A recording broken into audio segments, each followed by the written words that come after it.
From the Bible. Yang pertama adalah dari Keluaran pasal 24. Firstly, let us open Exodus chapter 24.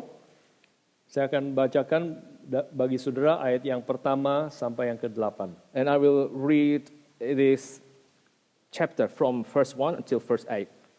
Saya akan sekali saja membacakan di dalam bahasa Indonesia dan saudara yang berbahasa Inggris silahkan melihat ke layar ataupun ke Alkitab saudara. I will read this pericope once in Indonesian, and you, the English speakers, you can look at the screen.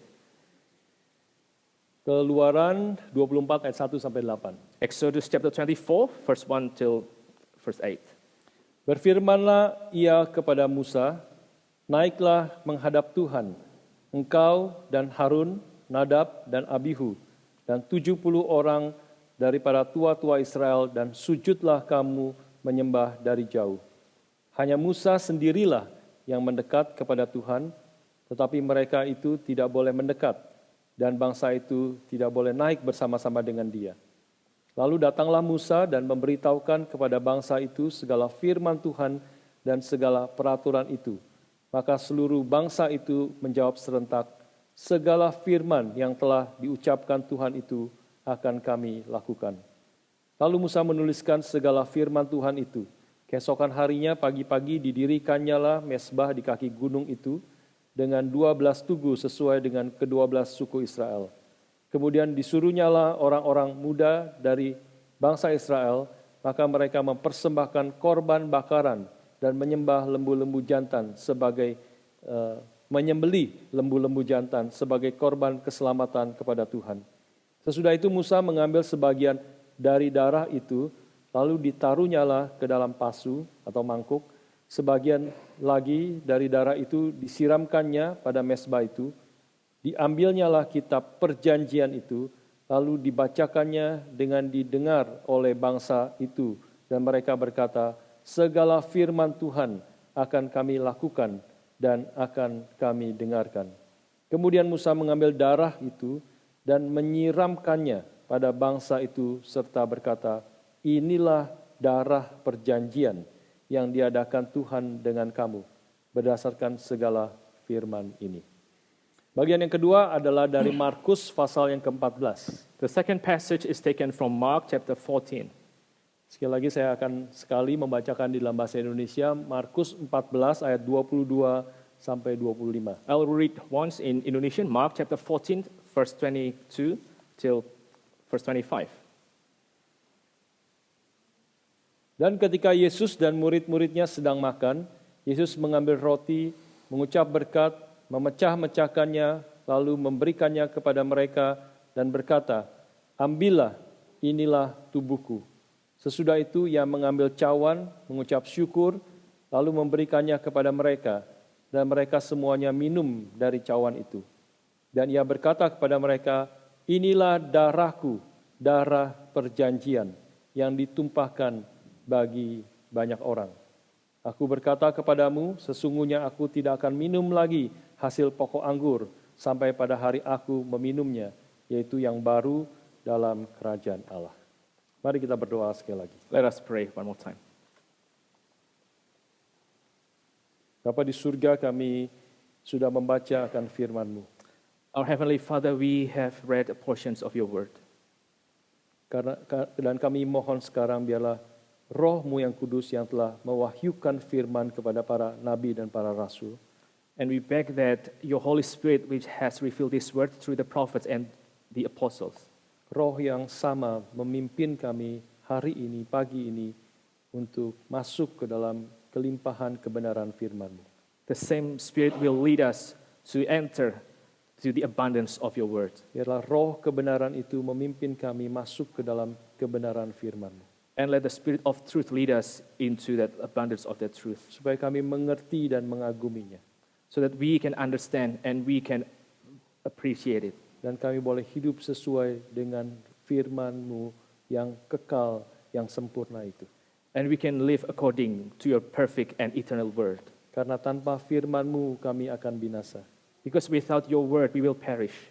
Biarlah firman yang hidup dan yang menghidupkan kami berbicara dan diberikan kepada kami semua. And let the living word that gives us life who speak to us and make us alive. Dalam nama Tuhan kami Yesus Kristus kami bersyukur dan berdoa. In the name of our Lord Jesus Christ we pray. Amin. Amen. Saudara sekalian, di GRI Melbourne kita bersyukur bahwa di dalam beberapa bulan ini dan sampai tahun depan itu banyak orang yang mau menikah. Brothers and sisters, we are so grateful that in IREC Melbourne, from this month until a few months, in the coming few months, there will be a lot of couples that would get married. Kemarin November ada 2 pasangan menikah dan Desember ini ada 2 yang akan menikah. In November, we have 2 couples who got married, and this December we will have another 2. Januari akan 2 lagi yang menikah. In January, there will be another 2. Dan sampai bulan September tahun depan itu kira-kira 10 pasang yang akan menikah. And until next September, there will be 10 couples that will get married. Ya, ini adalah rekor juga, sebelumnya tidak pernah seperti ini. And this is a record in IREC Melbourne. Mungkin ini kita menerima buah dari apa yang sudah ditanam sebelum-sebelumnya. It's like we are receiving the fruits of what we have sown before. Saudara sekalian, di dalam pernikahan Kristen itu tidak seperti banyak orang dunia ini pikir. Brothers and sisters, in Christian marriage, it's not like what the worldly people think. Dunia berpikir pernikahan itu hanya sebagai satu kontrak atau a piece of paper. The world thinks that a marriage is just a contract, just a piece of paper. Tetapi di dalam Alkitab kita mengerti pernikahan itu adalah satu intinya adalah sebagai satu covenant antara 2 manusia di hadapan Tuhan. But in the scriptures, we understand that a marriage is actually a covenant between 2 persons. Suatu janji yang teragung yang bisa diikrarkan antara 2 orang manusia. A treaty that could be made between 2 persons. Bahwa aku akan setia kepadamu sampai maut memisahkan kita. That I will be faithful to you until death do us apart. Aku akan setia kepadamu di dalam keadaan susah, keadaan senang, keadaan kelancaran, keadaan kesulitan, sakit, sehat, sampai maut memisahkan kita. And I will be faithful to you in any situations, happy or sad, smooth or with difficulties, sickness and health, until death do us apart. Ini janji yang sangat agung, bahkan yang teragung yang bisa dikatakan antara 2 orang manusia. This is the greatest treaty, the greatest promise that can be spoken, that can be made between 2 persons. Dan kita tahu bahwa covenant ini yang diikrarkan antara 2 orang manusia ini di dalam pernikahan Kristen adalah refleksi atau didasari dari covenant antara Allah dengan umatnya. And we know that this covenant which is made between these 2 persons is a reflection of the covenant that God himself has made with his people. Paulus mengatakan dalam Efesus pasal ke-5, hai suami, kasihilah istrimu sebagaimana Kristus telah mengasihi jemaatnya dan menyerahkan nyawanya baginya. Paul says in Ephesians chapter 5, husbands, love your wife just like Christ himself has loved the church and gave himself to her. Covenant perjanjian antara suami dan istri adalah refleksi daripada janji antara Kristus dengan jemaatnya yang sampai menyerahkan nyawanya baginya. The covenant between a husband and a wife is reflective of the covenant between Christ and his church that he is willing to give his life for her. Hari ini kita akan merenungkan, mempersiapkan kita untuk perjamuan kudus dan juga saya percaya boleh mempersiapkan kita untuk Natal pada hari Sabtu yang akan datang. And as we prepare ourselves to welcome this Holy Communion, and we also want to prepare for the Christmas next week. Kita akan merenungkan perjamuan kudus sebagai new covenant, perjanjian baru yang dimeteraikan oleh darah Kristus. We will think about the Holy Communion as the new covenant which is sealed by the blood of Christ. Ini melihat perjamuan kudus sebagai satu covenant adalah satu penekanan yang penting dari teologi reform. A covenant is a very important emphasis in Reformed theology. Dan Markus 14 yang tadi kita baca, Tuhan Yesus mengatakan ini adalah darah perjanjian yang ditumpahkan bagi banyak orang. Itulah perjamuan kudus yang dimulai oleh Kristus. In Mark 14, Jesus said that this is the blood of the covenant that is poured out for the many, and that is the blood of the covenant. Saudara sekalian, karena ini perjanjian ini atau covenant ini adalah sesuatu yang sangat sakral karena dimeteraikan oleh darah dari Kristus itu sendiri. So this covenant is a sacred covenant because it is sealed by the blood of Christ himself. Kita akan melihat beberapa arti tentang covenant sebagai perjanjian yang sebagai darah perjanjian yang ditumpahkan bagi kita. We will look at several points about the covenant as sealed by the blood of Christ. Yang pertama adalah kita boleh melihat konteksnya apa yang dilakukan Kristus di dalam Markus pasal yang ke-14. Firstly, we want to look at the context of what Jesus did in Mark 14. Konteksnya adalah tentu Tuhan Yesus ketika melakukan perjamuan kudus di situ adalah memiliki latar belakang perjamuan Paskah dari bangsa Israel. The context of the Lord's Supper which Jesus did in Mark 14 surely refers to the Passover feast in the Old Testament. Markus 14 ayat 12 mengatakan demikian. Mark 14 chapter 12 says this. Mark 14 verse 12 ya. Pada hari pertama dari hari raya roti tidak beragi, pada waktu orang menyembelih domba Paskah, murid-murid Yesus berkata kepadanya, "Ke tempat mana engkau kehendaki kami pergi untuk mempersiapkan perjamuan Paskah bagimu?" So Mark 14 chapter verse 12, and on the first day of unleavened bread, when they sacrificed the Passover lamb, his disciples said to him, "Where will you have us go and prepare for you to eat the Passover?" Itu adalah konteks di mana Tuhan Yesus memulai dan akan perjamuan kudus yang dilakukan, yang kita lakukan juga pada hari ini. And that's actually the context of the Lord's Supper which Jesus did and what we will do today. Yaitu perjamuan Paskah orang Israel yang mengingat akan pekerjaan Tuhan di dalam perjanjian lama. And that is the Passover feast to remember what the Lord has did in the Old Testament. Khususnya mengingat akan murka Tuhan yang mengerikan ketika dia membunuh setiap anak sulung di Mesir. Especially to remember the damning wrath of the Lord which he killed all those Egyptian children. Sebagai puncak daripada hukuman Tuhan bagi kekerasan hati daripada Firaun. As the climax of God's plague against the hardness of Pharaoh's heart. Sehingga saudara bisa bayangkan di kota itu, di negara itu, semua anak sulung itu mati.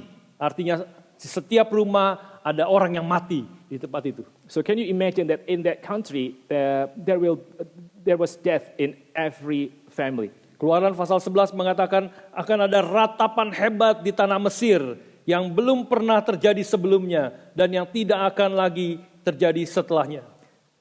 Exodus chapter 11 says there will be a great cry in Egypt that has never happened before and will never happen in the future. Tapi perjamuan Paskah pada saat itu bukan hanya mengingat murka Tuhan bagi orang yang berdosa, but the Passover feast during that time didn't only remember the wrath of God against sinners, tetapi juga mengingat anugerah Tuhan yang begitu besar kepada umatnya. But also to remember the great grace of God to his people. Khususnya bangsa Israel yang sudah diberitahu pada malam hari ini, aku akan datang melewati akan tanah Mesir.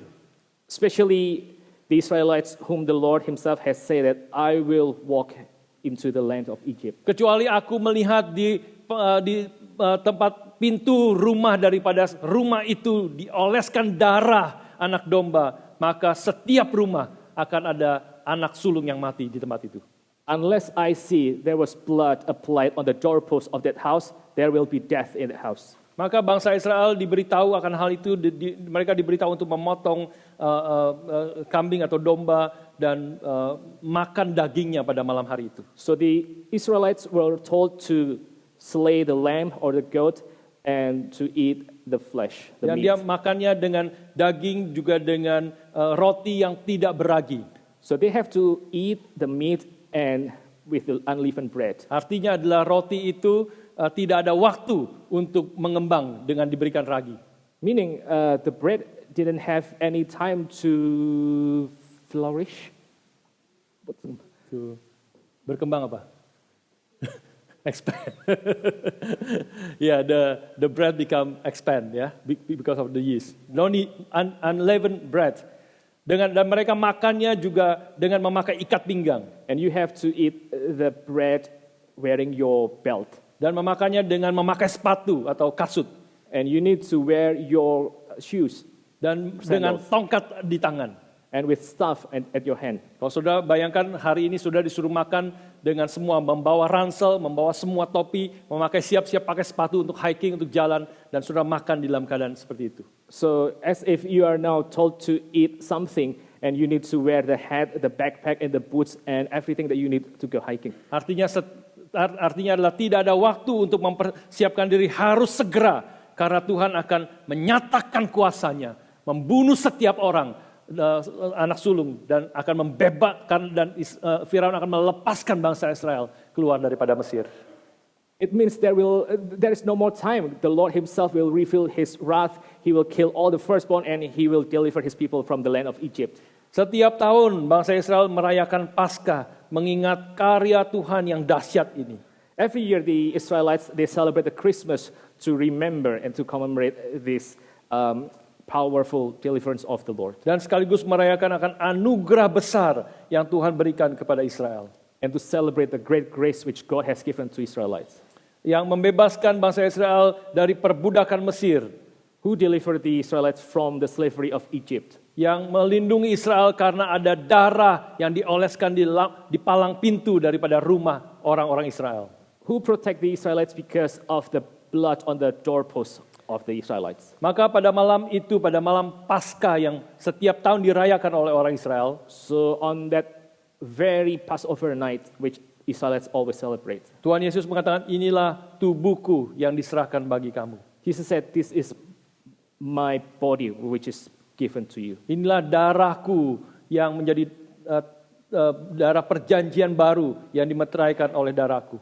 And this is my blood, the blood of the new covenant, which is sealed for you. Saudara sekalian, Kristus adalah anak domba Allah yang disembelih itu. So Christ is the slain Lamb of God. Yang akan membebaskan umatnya bukan hanya dari perbudakan Mesir pada waktu itu. Who will deliver his people not from the slavery of Egypt. Tetapi akan membebaskan umatnya dari kuasa yang jauh lebih besar daripada Mesir. But will deliver his people from a greater power than Egypt. Melalui kematiannya, melalui tubuhnya yang diserahkan bagi kita, dia membebaskan kita dari perbudakan dosa.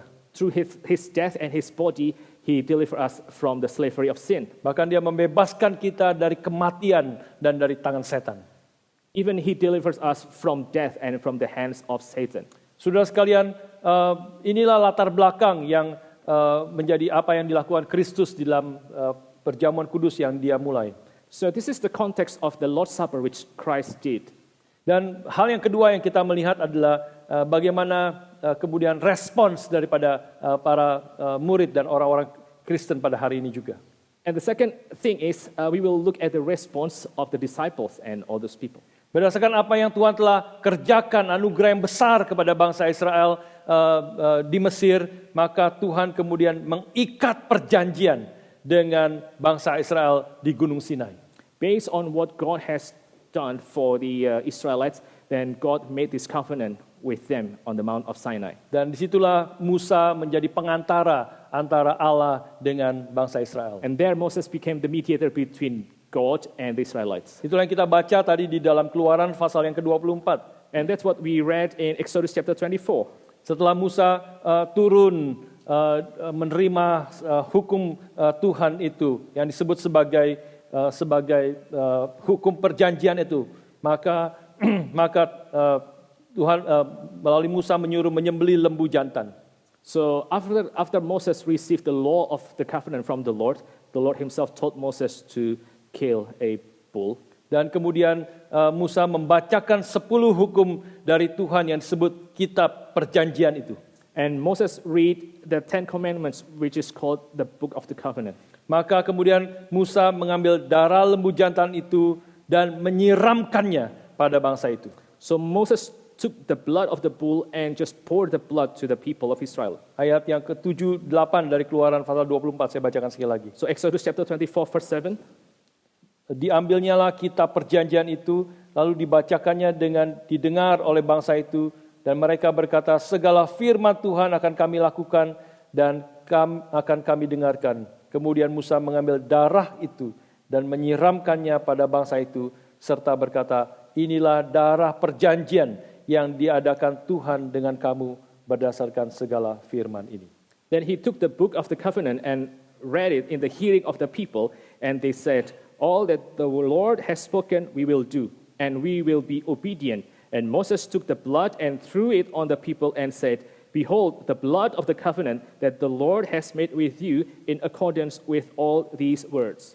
Inilah darah perjanjian yang diadakan Tuhan, dan kalimat inilah yang dipakai oleh Kristus. Inilah darah perjanjian ketika dia mendirikan akan memulai perjamuan kudus.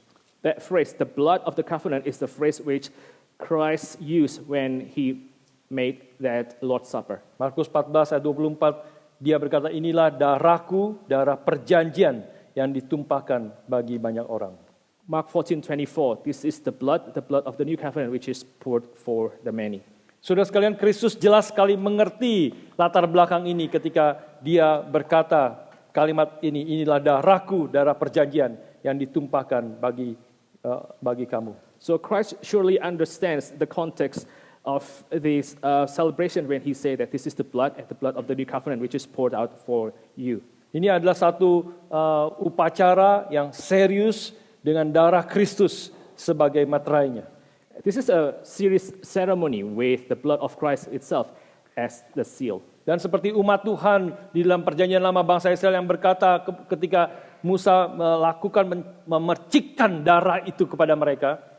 And just like what the Israelites say when Moses sprinkled that blood upon themselves. Dan kemudian membacakan kitab perjanjian itu. And read the book of the covenant. Maka umat Tuhan berkata, semua yang kami dengar, semua yang kami saksi yang dibacakan itu akan kami taati dan kami lakukan. They said everything that we hear we will obey and we will do.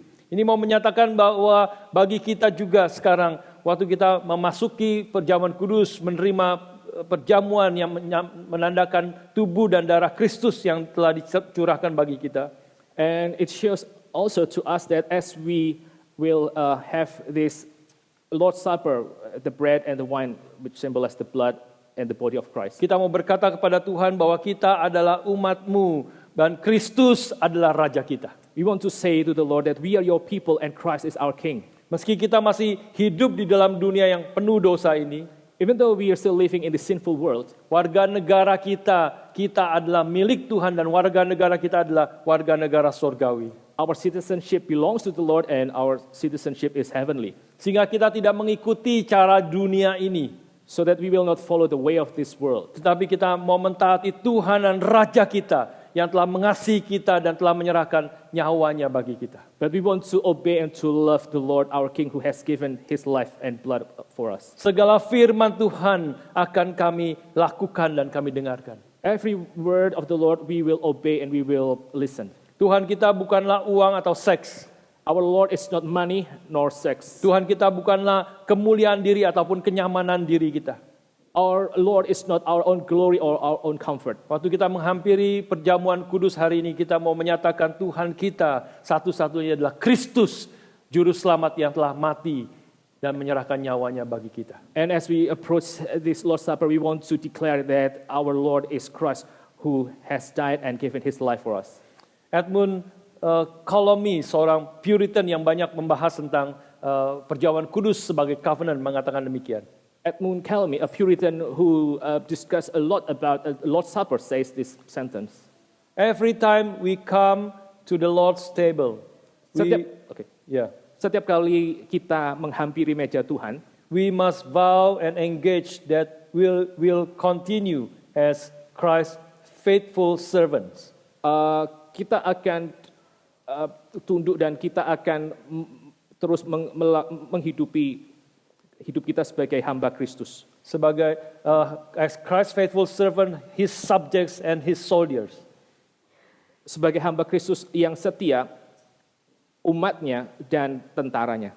And never do anything against his crown, dignity, as long as we live. Dan tidak akan melakukan segala sesuatu yang merugikan mahkotanya, kehormatannya selama kita hidup. Ketika kita menghampiri meja Tuhan, biarlah kita diingatkan sekali lagi bahwa kita adalah milik Tuhan. When we approach the Lord's table, let us be reminded that we are actually the Lord's people. Dan kita diingatkan sekali lagi siapakah Tuhan kita, Tuhan yang telah mati bagi kita dan mengikat perjanjian dengan kita dengan materai darahnya sendiri. And we are reminded who the Lord is, who has died for us and who has made the covenant with us through His own blood. Kita akan berkata kepada Tuhan, kita adalah umat Tuhan yang memegang perjanjian darah untuk setia mengikut Tuhan. We will say to the Lord that we are the people of the covenant of the blood and we will live faithfully to Him. Ketika kita menghampiri meja Tuhan, kita juga mau menerima pengampunan dari Tuhan atas ketidaksetiaan kita di masa yang lalu. When we approach the Lord's table, we also want to receive the forgiveness of our disobedience and unfaithfulness in the past. Kita datang untuk realignment hidup kita dengan perjanjian Allah. We come to realign our lives with the Lord's covenant. Nah, realignment itu kalau di dalam itu sering dipakai untuk kita betulin mobil. Realignment is the word that we use whenever we want to fix our car. Atau waktu kita mau membenarkan piano. Or when we want to fix the piano. Ya kalau pianonya mulai out of tune, maka perlu di realign. So whenever the piano is out of tune, we need to realign it. Atau perlu di tune up supaya lebih tepat suaranya. Or we need to tune it up so that the sounds would be more precise. Karena kalau tidak, suara yang sudah false itu akan menyakitkan telinga. Otherwise, that false sound will hurt your ears. Dan kalau saudara naik mobil itu lama-lama mobilnya setirnya lurus tapi dia bisa belok ke kiri, belok ke kanan. Or in the context of a car, even though you want to drive straight forward, but if the wheels are not aligned, then it will just go to the left or to the right. Maka kita pergi ke bengkel untuk realignment roda-roda daripada mobil itu. So we need to realign those wheels. Ketika kita datang ke dalam meja perjamuan, kita realign hati kita, hidup kita kepada kehendak Tuhan, kepada rencananya, berdasarkan apa yang Tuhan telah kerjakan bagi kita. So whenever we approach the Lord's table, we want to realign our lives according to God's will and God's work based on what He has revealed to us. Karena anugerah Tuhan yang telah Tuhan kerjakan kepada bangsa Israel, kepada umatnya perjanjian lama, dan kepada kita di dalam Kristus, maka kita mau menyatakan bahwa kita adalah umat Tuhan, Kristus adalah Raja kita. Because of what the Lord has done to the Israelites in the past and what the Lord has done in the Lord's Supper, we want to declare that we are His people and we will be faithful to Him. Maka ketika kita datang kepada Tuhan, iman kita akan dikuatkan. So whenever we come to the Lord, we will find our faith strengthened. Kita akan mengalami penghiburan dan pengharapan kita semakin jelas. We will experience that our hopes and our comfort is made clearer. Menyadari bahwa Tuhan adalah juru selamat kita dan Dia juga adalah Tuhan kita satu-satunya. We will realize that the Lord is our Savior and our only living Lord. Dan ketika kita melakukan itu, maka seringkali kita menghadapi tantangan di dalam dunia ini. And as we do that, we will experience a lot of challenges in this world. Banyak orang yang tidak mengerti ketika hidup kita diarahkan mengutamakan Tuhan di atas segala-galanya. Many people do not understand why our life should be aligned and put God's will as the main thing. Ketika kita mengisi waktu kita untuk melayani Tuhan, mengisi waktu kita untuk berkorban bagi orang lain. When we use our time to serve the Lord, when we use our time to serve other people, memakai uang kita untuk pekerjaan Tuhan, use our money for the work of the Lord, maka orang dunia akan bingung dan tidak mengerti mengapa kita melakukan itu. So the worldly people, they will be confused why we do that. Karena mereka tidak mengenal Tuhan dan Juru Selamat kita yang adalah berkuasa atas segala sesuatu. Because they do not know our Lord and Savior who is master over everything. Dan Dia adalah Tuhan yang mengasihi kita dan telah menyerahkan nyawanya bagi kita. And He's the Lord who loved us and has given His life for us. Ketika kita menghampiri meja Tuhan, sekali lagi kita diingatkan akan semua anugerah Tuhan dan bahwa kita adalah miliknya dan Dia adalah Tuhan dan Juru Selamat kita. When we approach the table of the Lord, we are reminded that we are His, about His grace, and we are His people. Dan yang terakhir, saudara sekalian, yang ketiga, meja perjamuan, mengerti perjamuan sebagai covenant juga mengingatkan mendorong dan menguatkan misi dari Tuhan bagi kita. And thirdly, what is it? Sorry. Sekali lagi ya, waktu kita menghampiri meja Tuhan sebagai covenant, ini akan mengingatkan, akan mendorong dan menguatkan misi Tuhan bagi kita. As we approach the Lord's table, this will also remind us, strengthen us, and drive us to do the missions for the Lord. 1 Korintus 11 ayat 26 yang biasa kita kutip waktu saya memimpin perjamuan kudus. So 1 Corinthians chapter 11 verse 26 that I usually quote as I lead this Lord's Supper. Karena setiap kali kamu makan roti ini dan minum cawan ini, kamu memberitakan kematian Tuhan sampai Ia datang kembali. So every time you eat this bread and drink from this cup, you proclaim the death of the Lord until He comes. Berarti ada misi yang Tuhan inginkan bagi kita ketika kita menghampiri meja Tuhan. So it means there's a mission that the Lord wants us to do as we approach this table. Di dalam Markus pasal 14 yang tadi kita baca ayat 25 mengatakan demikian. In Mark 14:25 it says, Aku berkata kepadamu, sesungguhnya aku tidak akan minum lagi hasil pokok anggur sampai pada hari aku meminumnya, yaitu yang baru dalam kerajaan Allah. Truly I say to you, I will not drink again of the fruit of the vine until that day when I drink it anew in the kingdom of God. Dan kerajaan Allah itu kita tahu dengan kedatangan Kristus mengatakan, bertobatlah karena kerajaan Allah sudah dekat.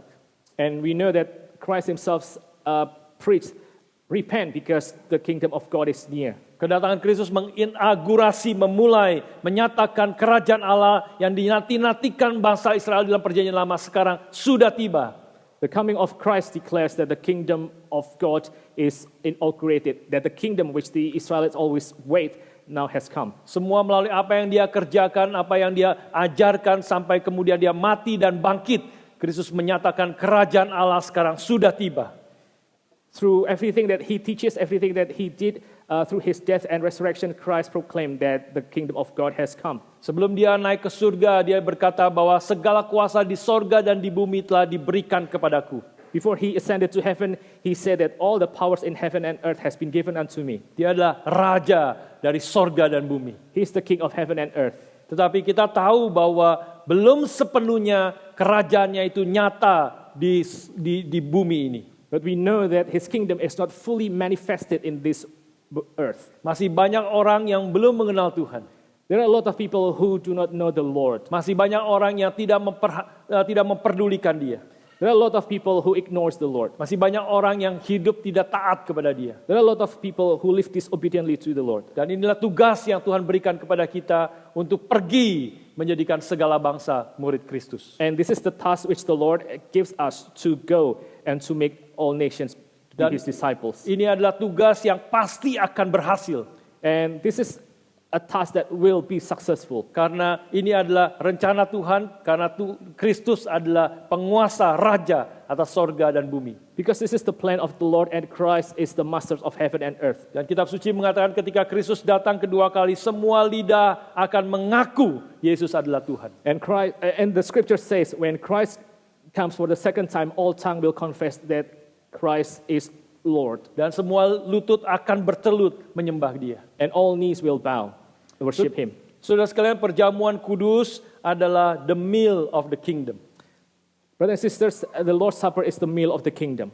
Suatu tanda yang kelihatan untuk semua orang yang berbagian bahwa kita adalah orang-orang yang percaya bahwa Kristus datang untuk menyatakan kerajaan Allah yang adil, penuh kasih dan damai.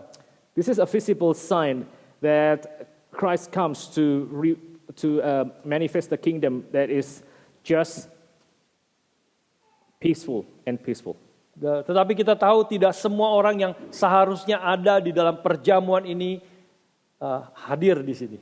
But we know that not everyone who should be here is actually present with.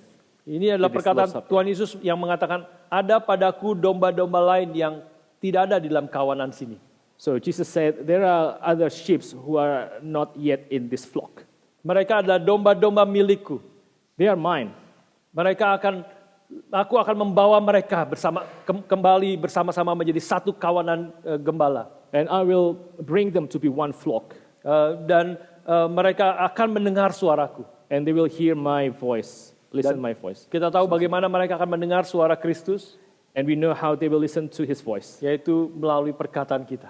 And that is through our speech. Ketika kita melakukan, memberitakan apa yang perkataan dan panggilan daripada Kristus, As we tell the call of Christ, dan apa yang dia telah kerjakan bagi kita, what he has done for us, maka orang-orang umat Tuhan, domba-domba milik Tuhan yang di luar sana akan mendengar dan mereka akan mengikuti suara daripada Kristus.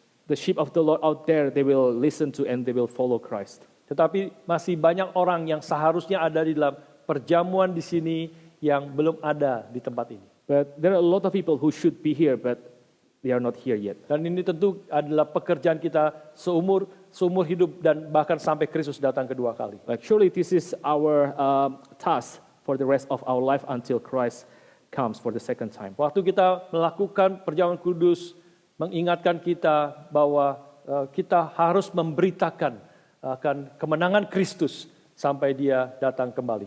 The Lord's Supper reminds us that we need to proclaim the victory of Christ until he comes for the second time. Kemenangan yang dicapainya melalui kematian dan kebangkitannya. A victory which is gained through his death and resurrection. Kebenaran ini saya sadar pada waktu kami sekeluarga makan di restoran. I realized more about this truth when me and my family, we had dinner in this restaurant. Khususnya ketika anak saya yang paling kecil itu dia tidak ada di dalam keluarga kami. Especially as my youngest daughter, she was not there Karena with dia us in the sedang family. studi exchange di Taiwan. Because she's now in exchange study in Taiwan. Dan itu baru pertama kali dia pergi untuk waktu yang lama. And this is actually her first time to leave the family for such a Dia long pergi time. untuk studi exchange selama 1 semester di Taiwan, di Taipei. So she's doing the exchange study for a year in Taiwan. Dan waktu kita makan biasanya kita tentu pilih meja yang untuk berempat. Usually as we have our dinner, we pick the table of four. Saya, istri saya dengan 2 anak saya. Me, my wife, and 2 of my daughters. Tapi beberapa minggu yang lalu atau mungkin 2 bulan yang lalu kami pergi makan, tapi cuma makan bertiga. But 2 months ago we had dinner, but that time it was just the 3 of us. Dan anak saya yang besar itu bilang, ini seharusnya dan biasanya Sasa yang duduk di sini. And my eldest daughter said, Sasa should be sitting here. She's usually here. Ini adalah family dinner, tetapi ada satu yang tidak ada di sini. This is like a family dinner, but there is one member who is not there. Saudara sekalian, perjamuan kudus mengingatkan kita akan hal itu. Brothers and sisters, the Lord's Supper reminds us of that truth. Bahwa ada orang-orang yang adalah milik Tuhan, umat pilihan Tuhan di luar sana, domba milik Tuhan yang seharusnya ada di tengah-tengah kita. There are still elect people, the sheep of the Lord out there that should be here with us. Waktu kita menerima perjamuan kudus hari ini, When we receive the Lord's Supper today, biarlah kita juga mengingat ada bangku-bangku yang kosong di sini. let us remember that there are empty chairs now. Akan ada banyak bangku-bangku yang bisa ditambahkan yang juga kosong. There are still many more chairs to be added and they're still empty. Waktu kita makan roti dan minum cawan, kita mau memberitakan kematian Kristus sampai dia datang kembali. When we eat the bread and drink the cup, we proclaim the death of Christ until he comes again.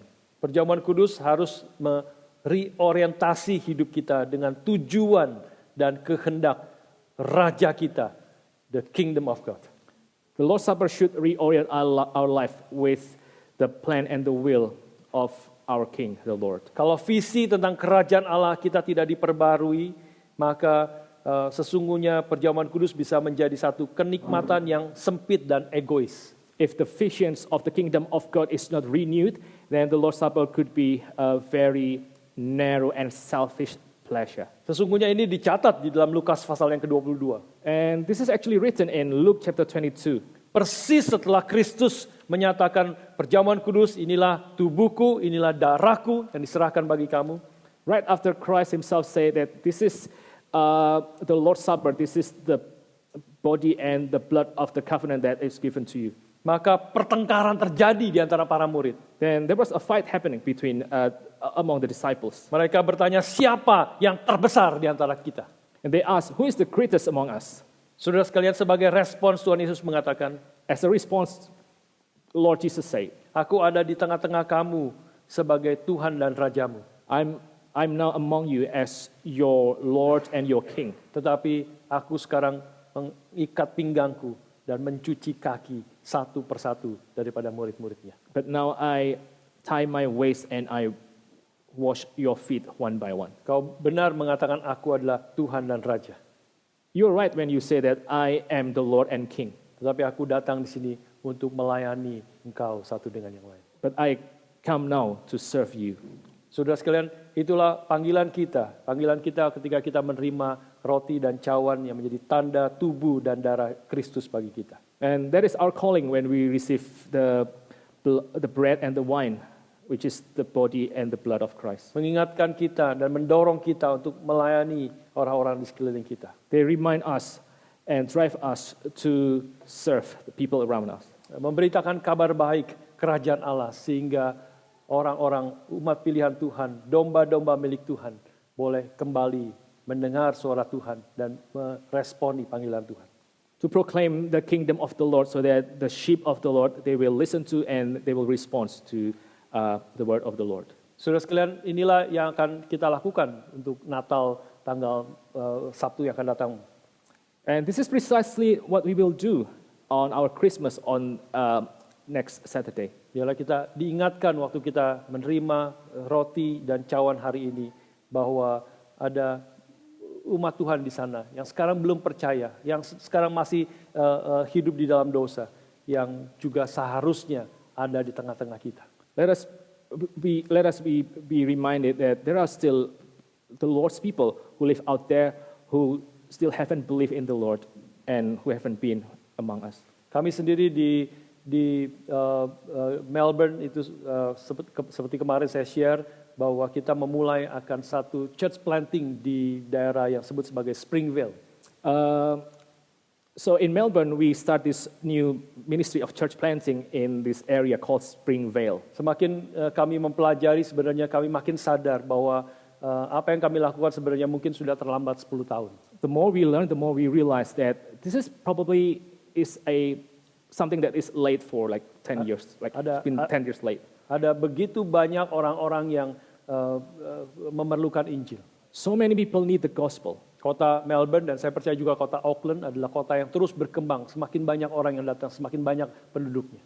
Melbourne and Auckland are two cities that keep growing and more people are coming to the cities. Dan ada satu studi yang mengatakan seharusnya kalau kita keep up dengan jumlah pertumbuhan jumlah penduduk, sebenarnya setiap gereja itu harus church plant 3 gereja yang lain. And there's a study which says that if we want to keep up with the growth of the populations, then one church should plant another 3 churches. Tapi bukannya menanam gereja, banyak gereja yang sudah makin menyusut dan ada beberapa gereja yang tutup. A lot of churches have been shrinking and a lot of churches have closed down.